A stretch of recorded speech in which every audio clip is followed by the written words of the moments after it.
क्या आत्महत्या केवल व्यक्ति का निजी फैसला होती है? अगर मैं कहूँ इसके पीछे समाज भी जिम्मेदार हो सकता है तो क्या आप मानेंगे? आज हम जानेंगे समाजशास्त्री इमाइल दुर्खिम के प्रसिद्ध आत्महत्या सिद्धांत के बारे में जिसने इस सोच को पूरी तरह बदल दिया। इमाइल दुर्खिम ने 1897 में सुसाइड नामक पुस्तक प्रकाशित की। इसमें उन्होंने आत्महत्या को केवल व्यक्तिगत या मानसिक समस्या न मानकर एक सामाजिक तथ्य बताया। उनका मत था कि व्यक्ति का समाज से संबंध जितना मजबूत या कमजोर होता है, उसी के अनुसार आत्महत्या की संभावना बढ़ती या घटती है। परिभाषा दुर्खिम के अनुसार आत्महत्या वह मृत्यु है जो किसी व्यक्ति द्वारा अपने ही हाथों से की जाती है, चाहे उसका कारण प्रत्यक्ष या अप्रत्यक्ष रूप से हो। उनके अनुसार आत्महत्या के पीछे मुख्यतः सामाजिक कारक जिम्मेदार होते हैं, न कि केवल मनोवैज्ञानिक या जैविक कारक। आत्महत्या वह स्थिति है जिसमें कोई व्यक्ति स्वयं अपने जीवन का अंत कर देता है। इस कथन में दो मुख्य बातें हैं। आत्महत्या व्यक्ति द्वारा स्वयं की जाती है, यानी मृत्यु का कारण व्यक्ति का अपना कार्य होता है, चाहे वह सीधे जैसे जहर खाना या अप्रत्यक्ष रूप से ऐसा कार्य करना जिससे मृत्यु हो जाए हो। आत्महत्या का मुख्य कारण सामाजिक होता है। यह विचार इमाइल दुर्खिम ने दिया था। उनके अनुसार आत्महत्या केवल मानसिक बीमारी, तनाव या जैविक कारकों से नहीं होती, बल्कि समाज में व्यक्ति की स्थिति, सामाजिक संबंध, सामाजिक एकीकरण, सामाजिक नियंत्रण भी इसके महत्वपूर्ण कारक होते हैं। उदाहरण के लिए, यदि कोई व्यक्ति समाज से पूरी तरह अलग थलग महसूस करता है, उसके परिवार या समाज से अच्छे संबंध नहीं है, तो आत्महत्या की संभावना बढ़ सकती है। इसी प्रकार समाज में अत्यधिक दबाव, नियमों का टूटना या सामाजिक अस्थिरता भी आत्महत्या का कारण बन सकती है। उन्होंने सामाजिक संबंधों को दो पैमानों पर मापा। एक, सामाजिक एकीकरण, व्यक्ति समाज से कितना जुड़ा या खुला मिला है। अधिक एकीकरण, व्यक्ति समाज के लिए स्वयं का बलिदान भी कर सकता है। कम एकीकरण, व्यक्ति अकेलापन महसूस कर सकता है। दूसरा है सामाजिक नियंत्रण, समाज व्यक्ति की इच्छाओं और व्यवहार को कितना नियंत्रित करता है। बहुत अधिक नियंत्रण, व्यक्ति घुटन महसूस कर सकता है। बहुत कम नियंत्रण, व्यक्ति दिशाहीन हो जाता है। इन दोनों के कम या ज्यादा होने के आधार पर दुर्खिम ने आत्महत्या के चार मुख्य प्रकार बताए हैं। पहला है अहमवादी आत्महत्या। जब समाज में सामाजिक एकीकरण बहुत कम हो जाता है, व्यक्ति खुद को समाज से बिल्कुल अलग थलग, अकेला और उपेक्षित महसूस करने लगता है। वह समाज के लिए हम भाव से टूटकर सिर्फ मैं में सिमट जाता है। उदाहरण के लिए, आधुनिक शहरों में रहने वाले अकेले बुजुर्ग या एकाकी जीवन जी रहे लोग जिनका कोई परिवार या मित्र नहीं होता, जब वे लंबे समय तक अकेलेपन और डिप्रेशन का शिकार होते तो उन्हें लगता है उनके जीने या मरने से समाज को कोई फर्क नहीं पड़ता। तुर्कीम के आंकड़ों के अनुसार विवाहित लोगों की तुलना में अविवाहित लोग और बच्चे वाले माता पिता की तुलना में निसंतान लोग यह आत्महत्या अधिक करते, क्योंकि वे सामाजिक बंधनों में कम बंधे होते हैं। दूसरा है परार्थवादी आत्महत्या। यह अहमवादी आत्महत्या के ठीक विपरीत है। जब समाज में सामाजिक एकीकरण बहुत अधिक हो जाता है, यहाँ व्यक्ति का अपना कोई अस्तित्व नहीं होता। वह समाज, देश या अपने समूह के लिए अपनी जान देना अपना कर्तव्य समझ लेता है। उदाहरण के लिए, सैनिक और आत्मघाती हमलावर, देश की रक्षा के लिए सरहद पर हंसते हंसते जान देने वाले सैनिक या किसी कट्टरपंथी समूह के लिए खुद को बम से उड़ाने वाले सुसाइड बॉम्बर। ऐतिहासिक उदाहरण में हम देखें तो प्राचीन भारत में प्रचलित सती प्रथा, पति की मृत्यु पर पत्नी का आत्मदाह या जापानी योद्धाओं की हाराकिरी प्रथा, सम्मान की रक्षा के लिए खुद को पेट चीरकर जान देना, यहाँ व्यक्ति समाज के दबाव या मूल्यों के लिए स्वेच्छा से प्राण त्याग देता है।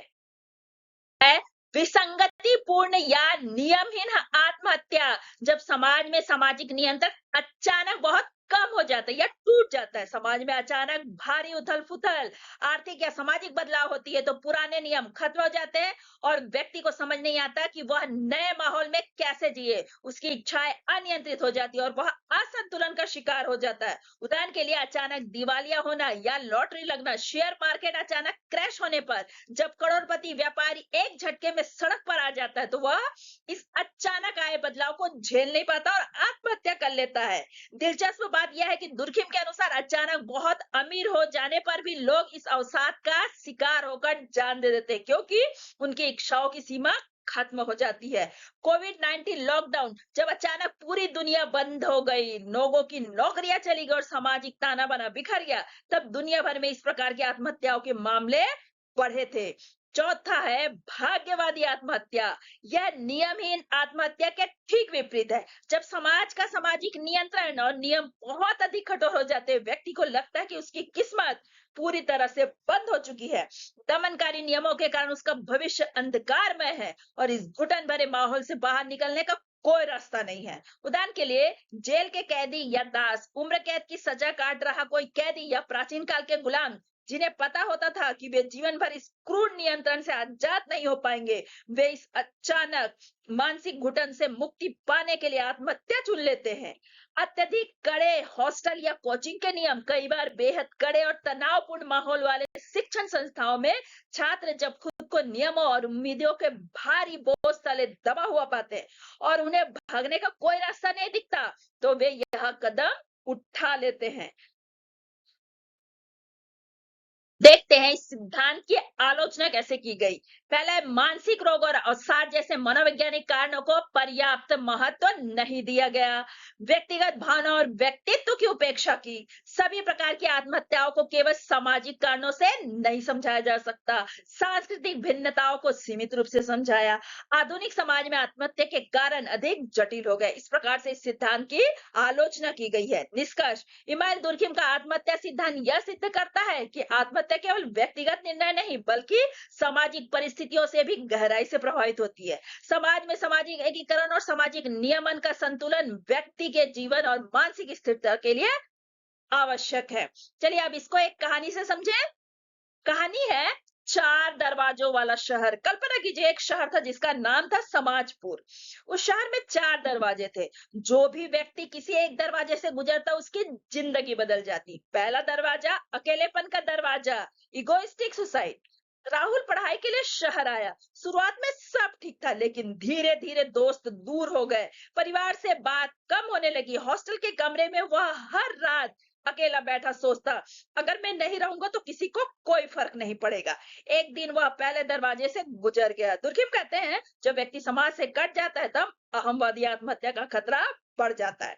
दूसरा दरवाजा, बलिदान का दरवाजा, एल्ट्रोइस्टिक सुसाइड। दूसरे दरवाजे पर एक सैनिक खड़ा था। दुश्मन देश पर हमला कर चुका था। उसने अपने साथियों और देश को बचाने के लिए अपनी जान की परवाह नहीं की। उसने मुस्कुराते हुए कहा, अगर मेरे जाने से सैकड़ों लोग बच जाए तो यही मेरा कर्तव्य है। दुर्खिम कहते हैं, जब समाज व्यक्ति से इतना बड़ा हो जाए कि व्यक्ति स्वयं को भूल जाए, तो वह परार्थवादी आत्महत्या का रूप है। तीसरा दरवाजा, टूटे सपनों का दरवाजा, एनोमिक सुसाइड। अमित रातों रात करोड़पति बन गया। कुछ महीने बाद सब कुछ खत्म हो गया। पैसा, पहचान, सम्मान सब चला गया। वो बार बार कहता था, अब मुझे समझ ही नहीं आ रहा है कि जीवन की दिशा में किस तरफ जाऊं। यही था तीसरा दरवाजा। दुर्खिम कहते हैं, जब समाज के नियम और जीवन का संतुलन अचानक टूट जाए तो प्रतिमानहीन आत्महत्या की संभावना बढ़ती है। चौथा दरवाजा, कैद का दरवाजा, फैटलिस्टिक सुसाइड। एक युवक ऐसी जगह रहता था जहां हर पल उस पर कठोर नियम लागू थे। क्या पहनना है, क्या बोलना है, कब उठना है, सब तय था। उसे लगता था उसका भविष्य पूरी तरह बंद हो चुका है। वह चौथे दरवाजे तक पहुंच गया। दुर्खिम कहते हैं, अत्यधिक सामाजिक नियंत्रण भाग्यवादी आत्महत्या की स्थिति पैदा कर सकता है।